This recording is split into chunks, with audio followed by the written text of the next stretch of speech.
আসসালামু আলাইকুম বন্ধুরা। তো চলে আসলাম সাম্প্রতিক ক্রিস্টোফার নোলান দ্বারা পরিচালিত মোস্ট হাইপড একটি মুভি নিয়ে, দ্য ওডিসি। মূলত এই মুভিটি হলো ট্রয় মুভির অংশ, যেটি 2004 সালে মুক্তি পেয়েছিল। এখন যারা যারা হয়তো ট্রয় মুভিটি দেখেনি তাদের ওডিসি মুভির কাহিনীটা বুঝতে কিছুটা সমস্যা হতে পারে। এজন্য আমি আপনাদের জন্য ট্রয় মুভির কিছুটা শর্ট রিক্যাপ দিয়ে দেব, যেন আপনারা সহজেই ওডিসি মুভির কাহিনী ধরতে পারেন। কিছু বছর আগে মেনেলিয়াসের ওয়াইফ হেলেন ট্রয়ের প্রিন্সের সাথে পালিয়ে যায়। এই কারণে মেনেলিয়াস এবং তার ভাই অ্যাগমেনন তাদের পুরো গ্রিক বাহিনী নিয়ে ট্রয়ের উদ্দেশ্যে রওনা দেয়। কিন্তু ট্রয় সিটি এতটাই শক্তিশালী ছিল যে তারা 10 বছর ধরে যুদ্ধ করা সত্ত্বেও তারা ট্রয় সিটির মধ্যে প্রবেশ করতে পারে না। তখন অ্যাডিসিউস এমন একটি প্ল্যান দেয় যেটি এতদিনের পুরোপুরিভাবে পাল্টে দেয়। তার প্ল্যানটি এমন ছিল যে তারা ট্রয়কে একটি জায়ান্ট হর্স গিফট করবে, আর এর মাধ্যমে তারা যে এই যুদ্ধে ইতি টেনেছে তারও একটি জানান দেবে। তো সেই ট্রোজান হর্সটি নিয়ে সেই সমুদ্র বিচে একটি সোলজার দাঁড়িয়ে থাকে, যার নাম ছিল সাইনন। কিছুক্ষণ পরে সেখানে ট্রয় বাহিনী আসে। তারা সাইননকে যখনই বন্দি করতে যাবে তখন সাইনন জানায় যে গ্রিক তাদের যুদ্ধ বন্ধ করেছে, আর তারা যে যুদ্ধ বন্ধ করেছে তারই নিদর্শন স্বরূপ এই ট্রোজান হর্সটি তাদের জন্য রেখে গেছে। ট্রয় বাহিনী তার কথা বিশ্বাস করে তাদের সেই হর্সটি তাদের সিটিতে নিয়ে যায়। কিন্তু মজার ব্যাপার এইটা যে তারা একটুও টের পায়নি যে সেখানে অ্যাডিসিউস এবং সেখানে সবথেকে শক্তিশালী সৈন্যটি সেই হর্সের পেটের মধ্যেই ছিল। রাত হওয়া মাত্রই তারা সকলেই সেই হর্সের মধ্য থেকে বের হয়ে আসে। তারা দুইজন মিলে ট্রয় দেশ সেই মেইন গেট খুলে দেয়, আর বাহিরে অবস্থানরত গ্রিক বাহিনী তাদের সৈন্য নিয়ে ঢুকে পড়ে। তো অ্যাডিসিউসের বুদ্ধিমতো ফাইনালি ট্রয় গ্রিকদের হাতে চলে আসে, আর এখান থেকে শুরু হয় দ্য ওডিসি মুভির পার্টটি, যে অ্যাডিসিউস ট্রয় জেতার পরে কিভাবে তার সৈন্যবাহিনী নিয়ে আবারও তাদের বাসস্থানে ফিরে আসে। তো বন্ধুরা, দেরি না করে শুরু করা যাক ইন্ট্রোর পরে মুভির সেকেন্ড পার্টটি। আমি রোহান, আর আপনারা দেখছেন এসকে এক্সপ্লেইনস।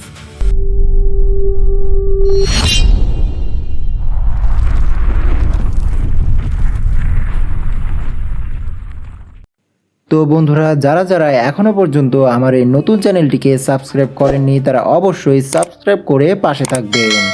তো মুভির কাহিনীটি শুরু হয় ইথিক থেকে। সেখানের কিং না থাকায় সেখানে প্রায় 3 বছর ধরে বিভিন্ন ধরনের গেস্টে ভরপুর। তারা সেখানে সবকিছু ভোগবিলাস করে আর সেখানে সকল রিসোর্স শেষ করে ফেলছে। তো সেখানকার একটি গেস্টদের সবাই একজন স্টোরি টেলার তাদেরকে গল্প শোনায় যে অ্যাডিসিউস কিভাবে ট্রয়দের যুদ্ধে পরাজয় করেন। তখনই সেখানের একটি অন্ধকার গেট থেকে একজনের স্বর আসে, যার নাম ছিল পেনেলোপি, অর্থাৎ অ্যাডিসিউসের স্ত্রী। সে সেই স্টোরি টেলারকে তার গল্প বন্ধ করতে বলে, কারণ সে প্রায় প্রত্যেক দিনই অ্যাডিসিউসকে নিয়ে বিভিন্ন ধরনের গল্প শোনাতেন। তখন অ্যাডিসিউসের পুত্র টেলিমুকাস তার মা পেনিলুপির কাছে যায়। আমি এই গল্প এই স্টোরি টেলারকে প্রত্যেক দিনই বলতে বলি, তার কারণ হলো যেন সকলের মাঝেই আমার বাবার ভারত্ব বজায় থাকে, আর সে যে এখনো বেঁচে আছে তা সকলেই যেন মেনে নেয়। তাদের মধ্যে কথাই চলছিল, কিন্তু সেখানে পলিবাস নামক একজন গেস্ট সেখানে কোলাহল করছিল। তখন টেলিমুকাস তাকে শান্ত করতে সেখানে যায়। তখনই সেখানে অ্যান্টিনিয়াস নামক আরেকজন লোক আসে। সে খুবই দৃঢ়তার সাথে বলে যে অ্যাডিসিউস আর কখনোই ফিরবে না। সে বলে, তোমার বাবাকে আমরা ভালোভাবেই চিনি। আমরা যখন ছোট ছিলাম সে আমাদেরকে নিয়ে হান্টিংয়ে যেত, আর তার একটি পোষা কুকুর ছিল যার নাম ছিল আর্গোস। কিছুক্ষণ পরে সেই সবাই এক অজানা ব্যক্তি আসে যে পেনেলোপের সাথে অ্যাডিসিউস সম্পর্কে কথা বলতে চায়। সে টেলিমুকাসকে বলে, তোমার যদি তোমার বাবা অ্যাডিসিউস সম্পর্কে জানতে ইচ্ছা করে তাহলে তুমি স্পার্টা যাও, সেখানে কিং ম্যানিলিয়াস থাকে। এটা হলো সেই ম্যানিলিয়াস যার ওয়াইফ ট্রয়ের প্রিন্সের সাথে পালিয়ে গিয়েছিল। মুভির সিন পাল্টে চলে যায় ইউমিয়াসের কাছে। ইউমিয়াস ছিল অ্যাডিসিউসের সবথেকে কাছের এবং ঘনিষ্ঠ বন্ধু। তার এখন অনেকটাই বয়স হয়েছে, সে আর আগের মতো ভালোভাবে চোখে দেখতে পারে না। সিন পাল্টে চলে যায় টেলিমুকাস এবং তার মা পেনিলুপির কাছে। সেখানে পেনিলুপি টেলিমুকাসকে ওই রাতের কথা বলে, যেই রাতে অ্যাডিসিউস ট্রয়ের ওয়ারের জন্য বের হয়েছিল। অ্যাডিসিউস পেনিলোপেকে বলে যদি সে সেই যুদ্ধ থেকে ফেরত না আসে তাহলে সে যেন আরেকটি বিয়ে করে নেয়, কিন্তু পেনিলোপে তাকে রিকোয়েস্ট করে অ্যাডিসিউস এই ওয়ারে না যুক্ত হয়ে তারা সকলে মিলে যেন তাদের বাচ্চাটিকে নিয়ে পালিয়ে যায়। তখন অ্যাডিসিউস জানায় যদি আমরা এখান থেকে পালিয়ে যাই তাহলে আমাদের এই বাচ্চা অর্থাৎ টেলিমুকাসকে আমাদের কাছ থেকে কেড়ে নেওয়া হবে। সিন পাল্টে চলে আসে আবার প্রেজেন্টে। টেলিমুকাস তার মাকে বলে সে ইথিকুয়ের কিং হওয়ার জন্য রাজি আছে, কিন্তু পেনেলোপে তাকে জানায় সে কিং হওয়ার জন্য এখনো সেইভাবে প্রাপ্তবয়স্ক হয়নি। এরপর পেনেলোপে ঘরের ভেতরে যায় আর সেই অ্যাডিসিউসের লেজেন্ডারি বউটি নিয়ে আসে আর তার কাছে দিয়ে বলে যদি তুমি সত্যি কিং হতে চাও তাহলে এই বউ থেকে বউ স্টিং চালিয়ে দেখাও। কিন্তু টেলিমুকাস এত চেষ্টার পরেও সেই বোতে স্টিংই চড়াতে পারে না। তখন পেনেলোপিন তার কাছ থেকে বটি নিয়ে বলে তোমার বাবা এই বইয়ের সাহায্যে অ্যারো চালিয়ে 12টা অ্যাক্সেস পার করে টার্গেটে নিশানা লাগায়। এটি শোনার পরে টেলিমুকাস উদাস হয়ে বলে অ্যাগামেমনন এবং মেনিলিয়াস দুইজনই যুদ্ধ শেষে আবারও তাদের দেশে ফিরে এসেছে, আমার বাবাও তাদের সাথে ছিল, তাহলে সে কোথায়? সে তার মা পেনিলোপিকে বলে সে নিজেই মেনিলিয়াসের কাছে যেয়ে সবকিছু শুনবে। তো পরের দিন টেলিমুকাস তার মেন্টর এবং কিছু সৈন্য নিয়ে স্পার্টে যাওয়ার জন্য বেরিয়ে পড়ে যেখানে ম্যানিলিয়াস থাকতো। মুভির সিন পাল্টে চলে যায় অন্য আরেকটি প্লটে যেখানে প্রথমবারের মতো অ্যাডিসিউসকে দেখায় যে ছিল পুরোপুরি একা আর সে একটি আইল্যান্ডে বসবাস করত। তখন তার কাছে অ্যাথেনা আসে আর তাকে জিজ্ঞাসা করে তোমার কাছে কি এখনো সেই স্বপ্নগুলো আসে? আর অ্যাডিসিউস তখন তাকে বলে হ্যাঁ আসে, আমার স্বপ্নে এখনো সেই অর আর আমার ডুবতে থাকা সোলজারদের কথা আসে। কিছুক্ষণ পরে আমরা জানতে পারি যে অ্যাথেনা হলো একটি কাল্পনিক চরিত্র যা সেখানে এক্সিস্টই করে না, এটি ছিল শুধুমাত্র অ্যাডিসিউসের একটি ইলিউশন। কিছুক্ষণ পরে সেখানে ক্লিপসোকে দেখা যায়। অ্যাডিসিউস আর ক্লিপসো কয়েক বছর ধরে এই আইল্যান্ডে বসবাস করছে, কিন্তু অ্যাডিসিউস তার অনেক স্মৃতি ভুলে গেছে, সেই আইল্যান্ডে কিভাবে এসেছে এটাও তার মনে নেই। তো দেখতে দেখতে রাত হয়ে যায়। ক্লিপসো অ্যাডিসিউসের কাছে জিজ্ঞাসা করে যে ট্রয়ের ব্যাটেলের পরে তোমার কি আর কিছু মনে আছে? অ্যাডিসিউস অনেকটা চেষ্টা করে তার পেছনের কাহিনী সম্পর্কে বলা শুরু করে। ট্রয়দের সাথে ওয়ার শেষ হয়ে গেছিল, মেনিলিয়াস আর অ্যাগামেমনন তারা যে যার কিংডমে ফেরত যায়। অ্যাডিসিউসও তার সোলজারদের সাথে ঘরে ফেরার উদ্দেশ্যে রওনা দেয়। তো তারা তাদের সাথে থাকা 3টা জাহাজ নিয়ে আবারও সমুদ্র যাত্রা শুরু করে তাদের ঘরে ফেরার জন্য। পরের দিন যাত্রাপথে তারা একটি আইল্যান্ড দেখতে পায় আর তাদের দরকার ছিল কিছু খাবার আর পানীয়। তো তারা তাদের জাহাজ থেকে সেই আইল্যান্ডে নামে সে সকল খাবার এবং পানীয় সংগ্রহের জন্য, কিন্তু তারা তো একদম অবাক হয়ে যায়। সেই আইল্যান্ডে সকল ঘরবাড়ি আগুনে দাউ দাউ করে জ্বলছিল। সেখানের এক বৃদ্ধ লোককে তারা জিজ্ঞাসা করলে সে বলে এই আইল্যান্ডের সকল অধিবাসী পালিয়ে গেছে, তারা ভেবেছিল আপনারা জলদস্যু। আর সে সময়ে জলদস্যুরা বিভিন্ন আইল্যান্ডে যেত আর তাদের খাবার দাবার টাকা পয়সা সহ সবকিছু লুটপাট করত। তো তারা অ্যাডিসিউস আর তার বাহিনীদের জলদস্যু ভেবে পালিয়ে গেছে। তো অ্যাডিসিউস এবং তার সোলজাররা সেখান থেকে খাবার এবং পানীয় সংগ্রহ করে তাদের জাহাজে রাখে আর আবারও তাদের যাত্রা শুরু করে। কয়েকদিন যাত্রা করার পরে তাদের খাবার এবং পানীয় আবারও শেষ হয়ে যায়। তো যাত্রাপথে তারা আরও একটি আইল্যান্ড দেখতে পায় আর তারা সেখানেও নামার সিদ্ধান্ত গ্রহণ করে। আইল্যান্ডে নামার সাথে সাথে তারা দেখতে পায় একটি শিপকে। অ্যাডিসিউস তাদেরকে শান্ত হতে বলে, সে জানতো শিপ অর্থাৎ ভেড়া সবসময় দলবদ্ধ হয়ে ঘোরাফেরা করে।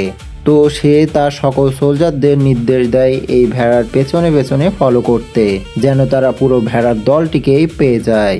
তো ভেড়াটির পেছনে যেতে যেতে তারা পৌঁছায় একটি গুহায়। গুহার ভেতরে যাওয়া মাত্রই তারা দেখতে পায় সেখানে অনেক ধরনের খাবার দাবার এবং পানীয় রাখা আছে, অর্থাৎ এই গুহায় হয়তো কেউ বসবাস করে। অ্যাডিসিউসের ধারণায় সত্য হয়। হঠাৎ করে সেখানে এক বিশাল দানব আকৃতির এক চোখ বিশিষ্ট মনস্টারের দেখা মেলে। গুহার মধ্যে ঢুকতে না ঢুকতে সে গুহার মুখটি একটি বড় পাথর দ্বারা বন্ধ করে দেয়। তো অ্যাডিসিউস সহ তার সকল সৈন্যরা খুবই ভয় পেয়ে যায়। মনস্টারটি তার তাণ্ডব শুরু করে। সে অ্যাডিসিউসের কিছু সৈন্য সেখান থেকে নেয় আর নিমেষেই সেগুলো খেয়ে ফেলে। এই মারাত্মক পরিস্থিতি দেখে তো বাকি সৈন্যরাও সেখানে কাঁপতে থাকে, কিন্তু মনস্টারটি কিছু সৈন্য খাওয়ার পরে বাকিদের আর না মেরে সে সেখানে ঘুমিয়ে পড়ে।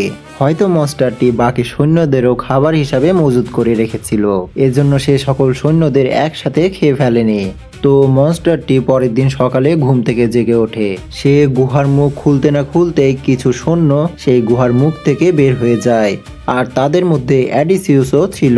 কিন্তু সকল সৈন্য তখনও গুহার মুখ থেকে বের হতে পারেনি। তো যারা বের হতে পেরেছিল তারা দেরি না করে সোজা তাদের জাহাজের দিকে রওনা দেয়। কিন্তু অ্যাডিসিউস তাদের মতো স্বার্থপরতার কাজ করেনি। দৈত্যটি গুহার বাইরে যাওয়ার জন্য যতক্ষণে পাথর দ্বারা আবারও দরজাটি বন্ধ করে না দেয়, ততক্ষণে সে আবারও গুহার মধ্যে ঢুকে যায় তার বাকি সৈন্যদের বাঁচানোর জন্য।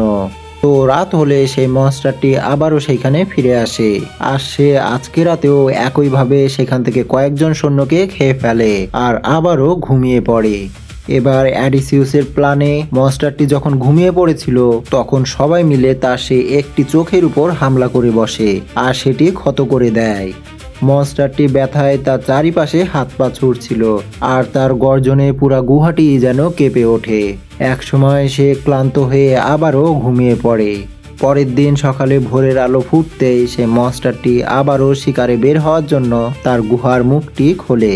কিন্তু এবার আর কেউ এক মুহূর্ত দেরি করে না। অ্যাডিসিউস আর তার বাকি সৈন্যরা এবার বের হতে সক্ষম হয়। তারা সকলে দৌড়িয়ে তাদের জাহাজের দিকে যাচ্ছিল, আর মনস্টারটিও তার শিকার পালিয়ে যেতে দেখে তাদের পিছু দৌড়াচ্ছিল। সে তাদের পিছু নিতে নিতে সেই সমুদ্র কিনারায় পৌঁছে যায়। কয়েকজন সোলজারদের সে মেরে ফেলতে সক্ষম হয়, আর বাকিরা ফাইনালি তাদের শিপে উঠে পালিয়ে যেতে পারে। তো এরপর মুভি সিন পাল্টে আবারও চলে আসে প্রেজেন্টে। অ্যাডিসিউস ক্লিপসোকে জিজ্ঞাসা করে যে আমার বাকি সৈন্যরা কোথায়। ক্লিপসো তখন তাকে বলে, আমি তোমাকে এই আইল্যান্ড থেকে একাই উদ্ধার করেছিলাম, আর কেউই এখানে ছিল না। সিন পাল্টে চলে যায় অ্যাডিসিউসের ছেলে টেলিমুকাসের কাছে। টেলিমুকাস অলরেডি মেনুলিয়াসের সাথে দেখা করার জন্য স্প্যাটও পৌঁছে গেছে। তো তার সাথে মেনিলিয়াসের দেখা হয়, আর মেনিলিয়াস তাদের সকলকেই তাদের সাথে ডিনারের আমন্ত্রণ জানায়। তো মেনিলিয়াস সহ তারা সকলেই ডিনারের জন্য টেবিলে একসাথে বসেছিল। সেখানে মেনিলিয়াস সেই হেলেনের সাথেও পরিচয় করিয়ে দেয়। বন্ধুরা, এটি হলো সেই হেলেন যার কারণে ট্রয়ের সাথে ওয়ার শুরু হয়েছিল, আর সেই ট্রয়ের প্রিন্সের সাথে পালিয়ে গেছিল। তো এখন সে আবারও মেনিলিয়াসের সাথে থাকে, আর তাদের একটি মেয়ে সন্তানও আছে। এরপর সিন পাল্টে আবারও চলে যায় অ্যাডিসিউসের কাছে। সেখানে ইক্লিপসো আবারও তাকে তার পাস্ট সম্পর্কে মনে করতে বললে সে আবারও তার পাস্টের কিছু কাহিনী শোনায়। মনস্টার থেকে পালিয়ে বেঁচে তারা শিপ নিয়ে আবারও কয়েকদিন যাত্রা করে, আর তাদের খাবার আর পানীয় আবারও ফুরিয়ে যায়। তো তারা আবারও আরেকটি আইল্যান্ডে নেমে পড়ে তাদের খাবার আর পানির জন্য। সেই আইল্যান্ডে তারা দূর থেকে একটি আর্মার পরিহিত লোককে দেখতে পায়। কাছে গেলে তারা পুরোপুরি অবাক হয়ে যায়। এটি কোনো লোক ছিল না, এটি ছিল একটি বাচ্চা। তো তারা এটি ভেবে অবাক হয়, যদি এই বাচ্চাই এত লম্বা হয়, তাহলে এই বাচ্চার বাবা মা অর্থাৎ এই আইল্যান্ডের লোকজন কত লম্বা হবে। তো তারা সেই বাচ্চাটিকে তাদের খাবার আর পানির কথা বলে, কিন্তু বাচ্চাটি তাদেরকে বুঝতে পারে না, আর সে ভয় পেয়ে জঙ্গলের ভেতরে ঢুকে যায়। তারা ঠিক যেমন ভেবেছিল ঠিক তাই ঘটে। কিছুক্ষণ পরে সেখানে আর্মার পরিহিত বিশাল বিশাল মানুষ তাদের দিকে এগিয়ে আসে।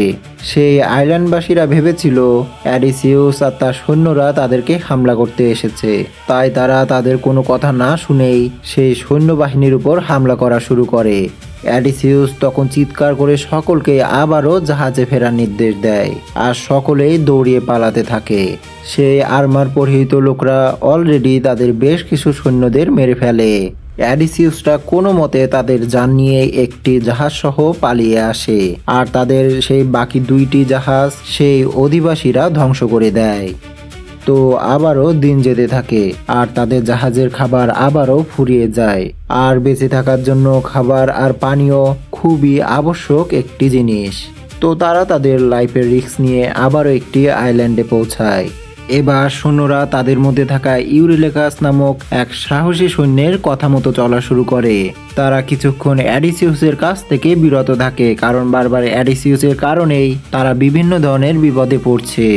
তো অ্যাডিসিউস সেই আইল্যান্ডে বেরিয়ে পড়ে শিকার করার জন্য, আর ইউরিলেকাস সেই সৈন্যদের নিয়ে সামনে আগাতে থাকে। তারা দূর থেকে একটি কুঠুরি দেখতে পেয়ে সেই কুঠুরির দিকে আগায়। সেখানে যেয়ে তারা একটি বৃদ্ধ মহিলাকে দেখতে পায়। তারা সেই বৃদ্ধ মহিলার কাছে কিছু খাবার আর পানির জন্য আবেদন করে। মহিলাটিও তাদের উপর দয়া করে আর তাদের সকলকে স্যুপ খাওয়ার আমন্ত্রণ জানায়। আর ততক্ষণে অ্যাডিসিউস একটি হরিণকে তার বউ দ্বারা নিশানা করে ফেলে। কিন্তু অবাক করার বিষয় এটি যে সে যখন হরিণটির কাছে যায় তখন সে দেখে হরিণটি মানুষে বদলে গেছে। অ্যাডিসিউস বিপদের আশঙ্কা পেয়ে যায় আর সে দৌড়ে ইউরেলিকাসরা যে কুঠুরির দিকে গেছিল সেদিকে যাওয়া শুরু করে। সে যখন সেই কুঠুরির মধ্যে যায় তখন সে বৃদ্ধ মহিলাটিকে দেখতে পায়, কিন্তু সেই কুঠুরির মধ্যে তার একটিও সৈন্য ছিল না, বরঞ্চ তার কুঠুরির মধ্যে অ্যাডিসিউস কয়েকটি পিগকে দেখতে পায়। অ্যাডিসিউসের মনে কিছুটা সন্দেহের বাসা বাঁধে। অ্যাডিসিউসকে সেই বৃদ্ধ মহিলাটি এক বাটি স্যুপ অফার করে। অ্যাডিসিউস স্যুপটি খেতেই যাবে, কিন্তু তখনই তার নজরে পড়ে ইউরেলিকাসের রাখা সেই হাতের রিংটির উপর। সে বুঝে যায় যে এই মহিলাটি কোনো সাধারণ মহিলা নয়, আসলে এটি ছিল একটি ইচ্ছাধারী জাদুকরী ডাইনি। আর সে খেয়াল করে দেখতে পায় তার সাথে থাকা সেই সৈন্যের সংখ্যা আর সেই পিগগুলোর সংখ্যা একই। সে বুঝে যায় যে এই মহিলাটি তার সকল সৈন্যদেরই পিগ বানিয়ে দিয়েছে। অ্যাডিসিউসের ভাবভঙ্গি দেখে সেই উইসটি ততক্ষণে বুঝে যায় যে অ্যাডিসিউস সবকিছুই আন্দাজ করতে পেরেছে। তো সে হুট করে একটি চাকু নিয়ে তার দিকে এগিয়ে যায়, কিন্তু ততক্ষণে অ্যাডিসিউস একটি খাঁচায় বন্দি করে রাখা কাকের গলা চেপে ধরে। উইসটি তখনই থেমে যায়। অ্যাডিসিউস বুঝে যায় যে এই কাকটি হলো এই উইসের জন্য খুবই ইম্পর্টেন্ট একটি জিনিস। উইসটি অ্যাডিসিউসকে বলে, তুমি এই ক্রোটি ছেড়ে দাও, আমি তাহলে তোমাদের সকলকেই ছেড়ে দেব। সে আরো বলে আসলে সে তাকে রক্ষা করার জন্যই যেই এই আইল্যান্ডে পা রাখে তাদের সকলকেই পশুতে রূপান্তর করে দেয়। আর এই কাকটি আর কেউ নয়, এটি তার নিজেরই বোন। অনেক বছর আগে তাদের মধ্যে ঝগড়া হয়, সে রাগের বশবর্তী হয়ে তার নিজের বোনকে কাকে রূপান্তর করে দেয়। তো অ্যাডিসিউস সেই ক্রোটিকে ছেড়ে দেয় আর উইসটিও তার কথা মতো আবারও সেই পিগগুলোকে সৈন্যতে রূপান্তর করে দেয়। অ্যাডিসিউস সেই উইচের কাছে তাদের গন্তব্যে ফিরে যাওয়ার জন্য দিক নির্দেশনা চায়। উইচটি তখন তাকে বলে, যদি সত্যি তোমরা তোমাদের ঘরে পৌঁছাতে চাও তাহলে প্রথমে তোমাদের হেডিস পৌঁছাতে হবে। সেখানে এক ব্লাইন্ড প্রফেট থাকে যে তোমাদের সঠিক রাস্তা বলতে পারবে, কিন্তু সেই প্রফেটকে ডাকার জন্য তোমাদের দুইটা শিপকে স্যাক্রিফাইস করতে হবে। বন্ধুরা, হেডিস হলো মূলত পাতাল মানুষ, যেখানে আন্ডারওয়ার্ল্ডের মানুষেরা বসবাস করত। তো পরের দিন অ্যাডিসিউস এবং তার সোলজাররা মিলে হেডিস পৌঁছে যায়। সেখানে এমন একটি বর্ডার রয়েছে যেখানে river of ice and river of fire একসাথে হয়। তো তারা সেখানে যে দুইটি শিপে স্যাক্রিফাইস করে। যখনই সেই শিপদের স্যাক্রিফাইস হয়ে যায় তখন জমিনের নিচের থেকে মৃত কিছু ব্যক্তি বেরিয়ে আসে। এগুলো হলো সেই ব্যক্তিরাই যারা ট্রয়ের যুদ্ধের সময় মারা গিয়েছিল আর অ্যাডিসিউসের সাথে যুদ্ধ করেছিল। সব থেকে প্রথমে সাইননকে দেখা যায়। মুভির প্রথমে ট্রোজান হর্স দেখায়, আর ট্রোজান হর্সকে পাহারা দিচ্ছিল যে কম বয়সী যুবকটি, সেই হলো সাইনন। সাইননের পরে তার সামনে চলে আসে আরেকটি মৃত সোলজার। অ্যাডিসিউস তো দেখা মাত্র একদমই হয়রান হয়ে যায়, কারণ এটি ছিল অ্যাগামেমনন। সে ভাবে যে অ্যাগামেমনন হয়তো ট্রয়ের যুদ্ধের পরে তারই মতো আর বাসায় পৌঁছাতে পারে না আর রাস্তায় হয়তো মারা যায়, কিন্তু অ্যাগামেমনন তার ভুল ভেঙে দেয়। সে আসলে তার কিংডমে ফিরতে পেরেছিল, কিন্তু অ্যাগামেমনন তার বাসায় পৌঁছানোর পরে তার নিজেরই ওয়াইফ তাকে মার্ডার করে। আসলে তার ওয়াইফ তার উপর রেগে খুবই ক্ষুব্ধ হয়েছিল, কারণ ট্রয়ের অরে যাওয়ার আগে সে তার নিজের কন্যাকেই হত্যা করেছিল। সে এটিকে স্যাক্রিফাইস হিসাবে নিয়েছিল গডকে খুশি করার জন্য, কিন্তু তার ওয়াইফ এটি কোনোভাবেই মেনে নিতে পারে না, আর যখনই সুযোগ পায় তখনই সে অ্যাগামেমননকে হত্যা করে। তো অ্যাগামেমনন অ্যাডিসিউসকে সাজেস্ট করে, যখন তুমি তোমার রাজ্যে ফিরে যাবে অবশ্যই তুমি তোমার ফেস বদল করে যাবে, আগে দেখবে সেখানের পরিস্থিতি কেমন।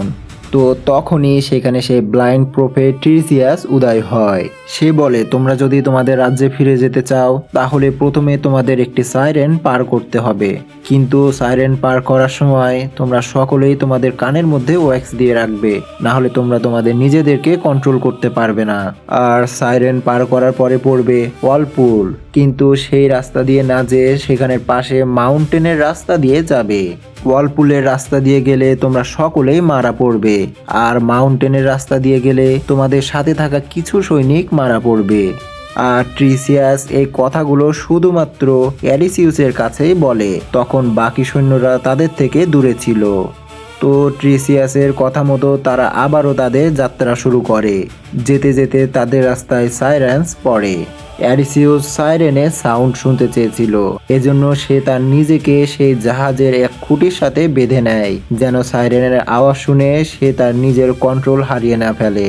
সেখানে থাকা সকল সৈনিকই তাদের কানের মধ্যে ওয়্যাক্স গুঁজে নেয়, কিন্তু হঠাৎ করেই সেখানের এক সৈন্য তার কানের ওয়্যাক্স খুলে ফেলে। মুহূর্তের মধ্যেই সে সমুদ্রে ঝাঁপ দেয়। সে আর তার নিজেকে কন্ট্রোল করতে পারে না। আর অ্যাডিসিউস তো কান্নায় জর্জরিত হয়ে যায়। সে তার নিজেকে কন্ট্রোল করতে পারছিল না, কিন্তু যেহেতু সে রশি দ্বারা বাঁধা ছিল, এজন্য তার সেখান থেকে যাওয়ারও উপায় ছিল না। তো যখন তারা সাইরেন পার করে, তখন অ্যাডিসিউস সাইরেনের সাউন্ডের অনুভূতি কেমন তা সকলের সাথে শেয়ার করে। আসলে সাইরেনের সাউন্ড এমন ছিল যে এটি আমার জীবনের সকল ফেইলার আমাকে মনে করাচ্ছিল, আর আমাকে এমন অনুভূতি দিচ্ছিল যেন আমি আমার ঘরেই না ফিরে যাই। তো কথা বলতে বলতেই তারা ওয়ালপুলের দিকে পৌঁছে যায়।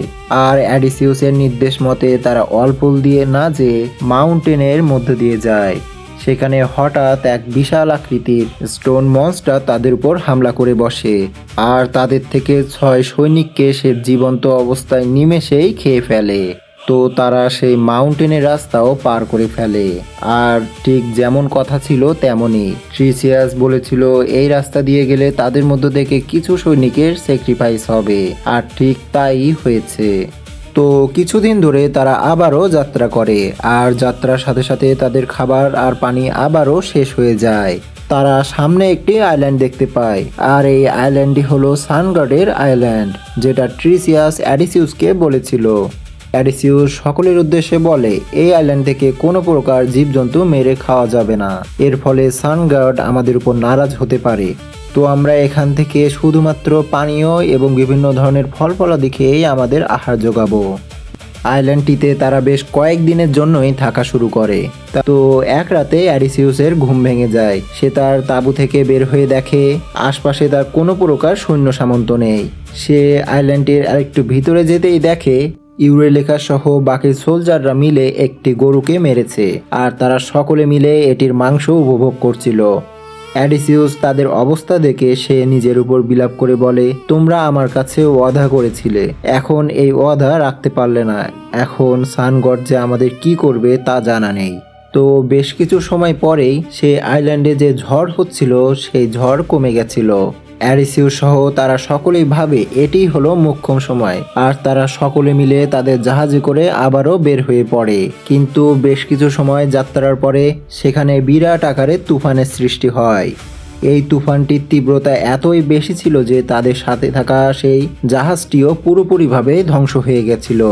অ্যাডিসিউস সহ সকল সৈন্য সামন্ত 2 ভাগে বিভক্ত হয়ে যায়। পরের দিন যখন সকাল হয় তখন দেখা যায় অ্যাডিসিউস একটি আইল্যান্ডে পড়ে আছে, যেখান থেকে ইক্লিপসও তাকে উদ্ধার করে। আর অ্যাডিসিউসের সাথে থাকা ইউরেলিকা সহ বাকি সোলজারদের আর কোনো প্রকার হদিশ মেলে না। অর্থাৎ এরই মাধ্যমে বোঝা গেল যে সেই আইল্যান্ড থেকে একটি জীব হত্যা করার কারণে সানগড তাদের উপর রুষ্ট হয়েছে, আর এর ফলে তাদের জীবন গেছে। তো আস্তে আস্তে অ্যাডিসিউস এভাবে ইক্লিপসকে তার সকল পাস্টের কথা বলে দেয়। অ্যাডিসিউস ইক্লিপসকে জিজ্ঞাসা করে যে সে আইল্যান্ডে কত বছর ধরে আছে।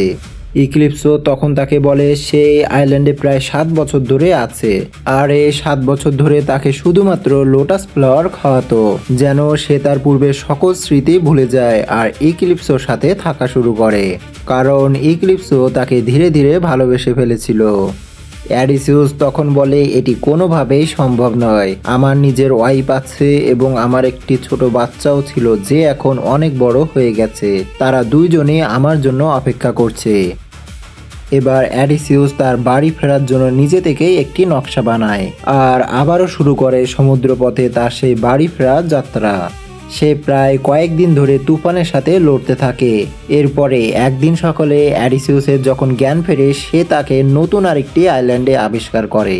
অ্যাডিসিউসের কল্পনায় আবারও সেই অ্যাথেনা নামক মেয়েটি আসে। সে তাকে বলে তুমি কি তোমার হোমল্যান্ডের মাটিও ভুলে গেছো?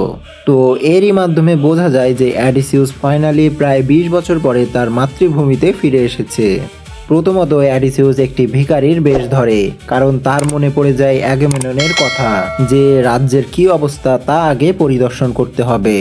রাস্তায় চলতে চলতে তার সেই পুরনো বন্ধু ইউমেয়াসের সাথে দেখা হয়ে যায়। ইউমেয়াসের দৃষ্টিশক্তি যেহেতু কমে গেছিল এজন্য সে অ্যাডিসিউসকে চিনতে পারেনি। তো ইউমেয়াস তাকে বলে এই সমুদ্র কিনারায় আমার একটি বোট রাখা ছিল, সেই বোটটি চুরি করে নিয়ে গেছে আর তারা হয়তো টেলিমুকাসকে মারার উদ্দেশ্যে আরেক আইল্যান্ডে গেছে। অ্যাডিসিউস তার কাছ থেকে সকল কথা শোনার পরে তার কাছে কিছু খাবারের জন্য আর্জি জানায়। এরপর অ্যাডিসিউস সেই আরেকটি আইল্যান্ডের মন্দিরের দিকে যাত্রা শুরু করে যেখানে টেলিমুকাস গিয়েছিল। অ্যাডিসিউস সেই মন্দিরে পৌঁছানোর পরে প্রথমবারের মতো তার পুত্র টেলিমুকাসকে দেখতে পায়। সেই ছোট শিশুটি এত বড় হয়ে গেছে দেখে সে অনেকটাই খুশি হয়। তো টেলিমুকাস যখনই মন্দিরের মধ্যে ঢুকবে প্রেয়ার করার জন্য, অ্যাডিসিউস সেই ভিখারি বেশে তাকে বলে সে জানতো যে অ্যাডিসিউস কোথায় আছে। এই কথা শুনে টেলিমুকাসও অ্যাডিসিউসকে তারই সাথে মন্দিরের ভিতরে নেয়। তারা মন্দিরের ভেতরে যাওয়া মাত্রই আমরা জানতে পারি যে আসলে সেই একদল লোক যারা ইউমেয়াসের বোটটি নিয়ে পালিয়েছিল তারা আর কেউ নয়, সেলফিশ অ্যান্টিনিয়াস এবং তার সাথে তার কিছু লোকজন। তারা সেই মন্দিরের প্রিস্টদের আগে থেকে হত্যা করেছিল আর তারা সেই মন্দিরের প্রিস্টদের বেশ ধারণ করেছিল। তো টেলিমুকাস এবং তার লোকজন মন্দিরে প্রবেশ করার পরে সেই প্রিস্টরা তাদেরকে ওয়াইনের জন্য ইনভাইট করে। ওয়াইন পার করার পরে একে একে টেলিমুকাসের সকল লোকজনই মারা যেতে থাকে। সেখানে শুধুমাত্র টেলিমুকাস আর সেই বেগারের বেশ ধরে থাকার অ্যাডিসিউসই জীবন্ত ছিল।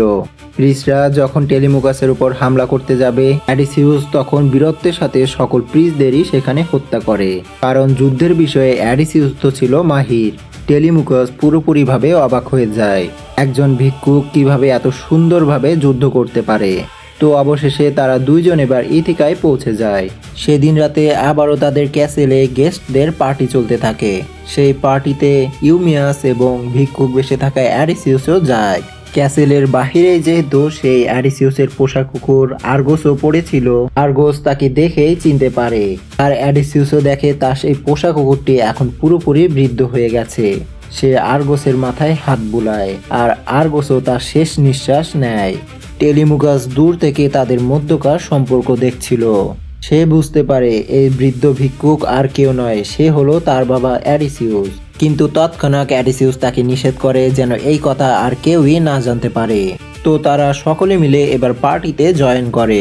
সেদিন সেই পার্টিতে পেনেলোপি সকল গেস্টদের উদ্দেশ্যে বলে আমাদের যে কোনো একজন যদি আমার একটি চ্যালেঞ্জ পার করতে পারো তাহলে আমি তাকে বিয়ে করব। এই গেস্টরা তাদের এই ক্যাসেলে বসে যেভাবে প্রত্যেকদিন পার্টি করছে তাতে তাদের সকল ধন সম্পত্তি ফুরিয়ে যাচ্ছিল। ফলে সে রাজ্যের জন্য একটি রাজা দরকার, তাহলে অন্তত এই ধন সম্পত্তি রক্ষা পাবে। এজন্যই পেনেলোপি এই সিদ্ধান্ত নিয়েছে। তো সেই চ্যালেঞ্জটি ছিল যে অ্যাডিসিউসের বোটই দ্বারা 12 অ্যাক্সেস পার করে নিশানাতে লাগাতে হবে। সেখানে থাকা সকল গেস্টরা একে একে সবাই চেষ্টা করতে থাকে কিন্তু সকলেই ব্যর্থ হয়। আর অ্যান্টিনিয়াস তো সে বোটই ধরতে চায় না, কারণ তার নিজের উপর পুরোপুরি বিশ্বাস ছিল যে তার দ্বারা সেই নিশানাতে লাগানো সম্ভব নয়। দূর থেকে সেই ভিক্ষুক বেশে থাকা অ্যাডিসিউস বলে আমি কি একবার চেষ্টা করতে পারি। একটি সামান্য বেগারের কথা শুনে সেখানে সকল গেস্টরা হো হো করে হেসে ওঠে। ফাইনালি সেই বেগারও সেই বোটই দ্বারা তীর চালানোর চেষ্টা করে আর সে 12 অ্যাক্সেস পার করে সেই নিশানাতে লাগায়। পেনেলোপি সকলের সামনে কেঁদে ফেলে, কারণ সে বুঝে যায় যে এটি কোনো সাধারণ ভিক্ষুক নয়, এটি স্বয়ং অ্যাডিসিউসই। সে আবারও তীর চালায় আর এই পরবর্তী তীরটি সে সরাসরি পলিবাসের গলায় মারে আর তাকে হত্যা করে। অ্যাডিসিউস একে একে সেখানে থাকা সকল গেস্টদেরই হত্যা করতে থাকে। শেষমেশ শুধু বাকি থাকে অ্যান্টিনিয়াস আর অ্যাডিসিউস তাকেও সরিয়ে দেয়। স্টার অ্যাডিসিউসদের মধ্যে সংঘর্ষ ফাইনালি শেষ হয়। অ্যাডিসিউস ছিল তখন খুবই ঘায়েল। সে পেনেলোপের কাছে আসে আর তার কোলে শুয়ে পড়ে। দেখে মনে হচ্ছিল সে তার কোলেই মারা যাবে, কিন্তু সিন পাল্টে যায় আর দেখা যায় পরের দিন সকালে অ্যাডিসিউস, টেলিমুকাস আর পেনেলোপি সহ সকল সোলজারদের নিয়ে একটি জাহাজে করে মন্দিরের উদ্দেশ্যে রওনা দেয়। আর সেই মন্দিরে যাওয়ার পরে অ্যাডিসিউস তার জীবনে করা সকল পাপেরই প্রায়শ্চিত্ত করে। আর এরই সাথে সাথে আজকের এই হ্যামারের মহাকাব্যটি এখানে শেষ হয়। তো বন্ধুরা, কেমন লাগলো আজকের এই অসাধারণ মুভিটি তা কেউই জানাতে ভুলবেন না। আর যারা যারা আমার এই চ্যানেলটিকে সাবস্ক্রাইব করেননি তারা অবশ্যই সাবস্ক্রাইব করে পাশে থাকবেন। আজকের মতো এখানে, আল্লাহ হাফেজ।